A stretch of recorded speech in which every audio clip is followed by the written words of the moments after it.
Hey y'all, so regardless of where you stand, I think we're asking ourselves the wrong question, or we've been asking our question, the why, when it comes to active shooters. Why aren't we asking the question of what? Because the what is a two-way street. It has to do with them. What have they done to prepare this? What do they have? What are they planning to use? What is their intentions? Why, what are they trying to get out of this? And then the what for us is, what do we do to avoid that, or what can we do if we find ourselves in that situation? I think that's a more important question to ask.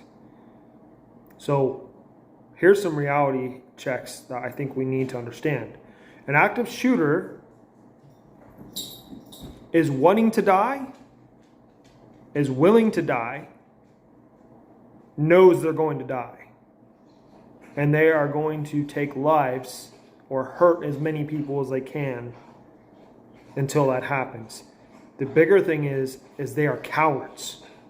They are not going into an area where they know there's going to be resistance. They're going into an area where there's going to be large groups of people, and they know where those large groups of people are going to go. It's not at random. It is planned because of those two things. They want least resistance. They want it easy. So if you're thinking of, the terminology is wargaming. You're in order to prevent yourself to be in a situation, you have to think like they do, which is a horrible way of thinking, but that is the reality. If you're looking at chess, how you move in chess is you're thinking 1 to 2 moves ahead of how they are going to move is your defensive or offensive. They know the chessboard. They know every part about the chessboard, but they can't be everywhere on the chessboard, so they find the area where they know there's going to be large groups of people, no resistance until resistance comes, which will be law enforcement. Law enforcement's after, and this is not throwing them under the bus, average law enforcement EMS response time is 5 to 10 minutes. Average. Even in this type of scenario, it is still 5 to 10 minutes because they have an important job. They are all over in the community, and it's a reality. So what can you do about this? It's called preemptive action, preemptive measures. And I hope this adds value to somebody because, number one, if you can learn how to read body language, it means you're reading the room. If you know how to look for things in an area, and there's free seminars on this, there's books, there's YouTube, there's actual training, college course. If you can learn body language, you're learning how to read the room, you can avoid a lot of things. So if you see someone that's kind of sus, go back in your vehicle. Wait to see how things pan out. And then if you feel more comfortable, then go back in. But when you go back in, instead of going right to the aisles with your kids or by yourself or with your spouse, do a walk around the store. If somebody asks, hey, I see you walk around, I'm just walking around. I'm looking for all kinds of things, and I'm just kind of just walking. You can say whatever. It's not a lie, but reality is you're looking for exits. You're looking for areas where you can conceal yourself or cover yourself. Okay, there's a difference between cover and concealment. Concealment is you're hiding so you're not seen. Cover is you're concealing your area, but you also have something that is, hard in front of you, a brick wall, something like that. Okay? Why can't you do that? You can. So the second part of this video is going to talk about responsible firearm ownership, but I also want to leave you with one more statistic. Your average law enforcement officer goes through 40 hours of firearms training. And most of them are not firearms enthusiasts. Most of them train to qualify, and I'm not knocking them, this is a reality. They train to qualify. Post-certification, annual, or quarterly, whatever agency they are at is different. Their firearm is a part of their uniform. Some law enforcement officers will take that to the extent of they don't just train for the job, but they train for life, and they understand that, and they want to get as much training as they can. I know people that have been around firearms their whole life that have not been military and not been law enforcement that have way more training than they do than 40 hours. It's not throwing them under the bus. That's just a reality. So a part of responsible firearms ownership is a threefold. And honestly, if you want to obtain a firearm, you should want to be a responsible firearm owner. We're gonna, it's not just owning rifles; it's owning pistols, shotguns, whatever. It's knowing the firearm. But let me just start with this, okay? Even if you don't want to own a firearm, why can't you get the education if you just run across one day? You know what to safely do. You know how to safely secure the scene. Most likely you're going to be calling law enforcement. You can give them a description that's accurate. If somebody else comes along and they're freaked out, you know how to control the situation. You're not touching the firearm, but at least you know how to make the firearm safe if you need to. Versus them picking it up or you picking it up, accidentally hurting yourself or someone else. Why can't you get that training? Doesn't mean you have to own one, you have to agree with it, but why not? So second, or the three-part phase is basics. Understanding the basics of firearms. It's the first part. How does it work? You're not just buying a firearm like a lot of people have done and keeping it in a box or in a gun safe and you never touch it. Imagine you have to go for that firearm in a real life defensive situation. You don't know the ammo, you don't have a proper load, you don't any of that stuff. How scary that's going to be. Then that firearm could be used against you. Because criminals, evil individuals, they do train. Why aren't you? I mean, that's just why. What are you doing to train? Because they are. They don't care. What are you doing? So, understand the basics, how it works. A clean firearm is a safe firearm. How to make it safe, how to load it, what ammunition is correct for it, taking it to the range. Even if I'm going to say this to you, to range safety officers, if you're not looking for the person that is brand new, and if you have somebody approach you and hey, can you make sure I'm using this safe? I'm kind of new to this or new to this firearm. Can you and you have an issue with that or you kick them off the range, you should not hold that position because that is your sole purpose and job.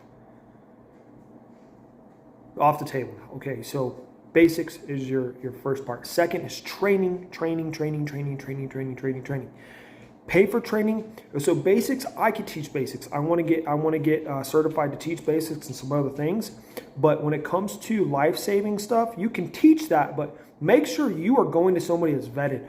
Send these people that are brand new to somebody that's vetted, that's been through real life experience. Mike Glover, Fieldcraft Survival. Sean Ryan, Vigilance Elite. Travis Haley, Strategic. Chris Costa, Costa Ludis in Wyoming. Ronin Tactics here in Colorado Springs, Tulane. My range that I go to, Liberty Firearms Institute of Johnstown. One of the main guys, a part of that is a retired Navy SEAL. Great range training officers there, great training programs there. There is training out there for people. Train. And then, especially with the real life scenario stuff, when it comes to self-defense, get the training for the guys that have been through the real stuff, because you cannot put a price point on your life. Retain and learn what they know, because it may depend on your life. Third, carry that firearm. We're going to talk about your exercising your Second Amendment with your pistol. Now, that's all three. Carry that firearm. Own that firearm. Know that firearm. That's all three. Now, when you are trained and you carry that firearm, you have the responsibility to respond. Okay? That's just the reality. You should want to be able to do that. For yours, I carry a firearm out of love. I carry a firearm out of love. I may not agree with you politically. May not agree with your lifestyle. I don't care what your story is. But in the instant when an evil individual wants to come and take your life just to take it, that's when they no longer have that common with us. And I'm willing to step in and do something about that if I can. And I carry it out of love. I carry it out of love for the common of, I love life, and I know that you have a life too. You have loved ones, and you have love for people. And you have the right to that. That's why I carry a firearm. That's why I train. So, and ending here are some slides.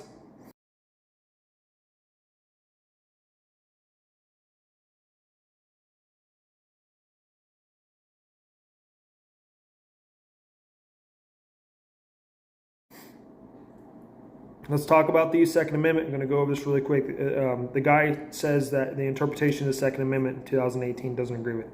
Second Amendment is for we the people. Militia is defined as we the people. Not to go too much into this, but the legal language that was written in defines we the people, who the Constitution was given to as militia. There is a difference between well-regulated militia and organized militia. Your National Guard is a militia. However, when they have government plates on the back of their vehicles and they are regular Army trained, but they have National Guard and they answer to the governor first, they are one part of what militia means. Your state constitution, just like your federal constitution, defines what militia is, and we, the people, are the militia. There's no distinction between a military musket and a civilian musket. They both carried rifled, which was more military, and a smooth bore, which is more civilian, but both owned both. Both used both. Okay, there was no distinction. There was never written a difference between what draws a line of military and civilian. Okay, none of that. And it is to defend us against, the Second Amendment is for defense of a tyrannical, overstepping government domestically, first and primary. Secondly, a foreign entity coming in. Guy says that people purchase firearms for power. I know people that don't just give lip service, but get reality to for protection and provision. Means self-defense and hunting, whatever. They own a ranch, they need to protect their livestock. But more so, again, Second Amendment is for against a tyrannical government or foreign enemy.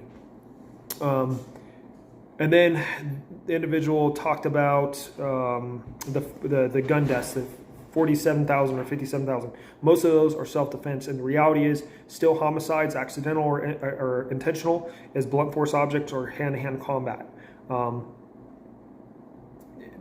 Next post was this individual literally said that the bad guy still won because they took 3 lives, and the one guy with the guy concealed carrying took him out. Are you freaking serious? They won?